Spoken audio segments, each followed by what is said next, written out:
चलो भाई। हर हर महादेव दोस्तों, जैसे कि आप लोग देख सकते हैं आज हमारे गांव में है विशाल भंडारा। आइए कार्य हो रहा है, हम दिखाते हैं कितने हमारे भाई लोग हैं, बम लोग हैं, सब काम पे जुटे हैं। हर हर महादेव दोस्तों, जैसे कि आप लोग देख सकते हैं ये हमारे नीरज बम हैं जो कि पुदीना को धुल रहे हैं। और ये हमारे गौतम भाई रहे हैं, और ये अभिषेक भाई, सचिन भाई, कल्लू बम, ये हैं भैया कल्लू बम जो कि हरा मिर्चा धुल चुके हैं। और छोटू भाई जो हैं ये हरी मिर्ची को खून रहे हैं बहुत बढ़िया से।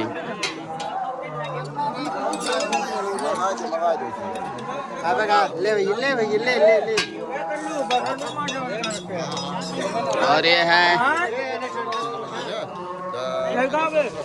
संदीप बम।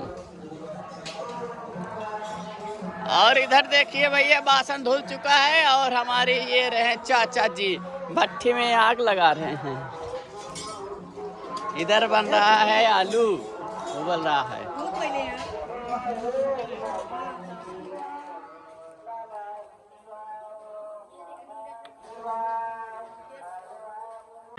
देखिए हमारे दिनेश भैया हैं जो कि बना रहे हैं हवन होने वाला। और ये है मनीष बम।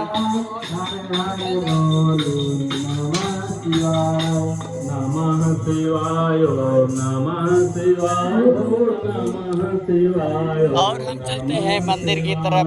देखिए यहाँ पे ऑनलाइन जॉब चल रहा है। नमः शिवाय, नमः शिवाय, नमः शिवाय, नमः शिवाय, नमः शिवाय, नमः शिवाय, नमः शिवाय, नमः शिवाय, नमः शिवाय, नमः शिवाय, नमः शिवाय, नमः शिवाय, नमः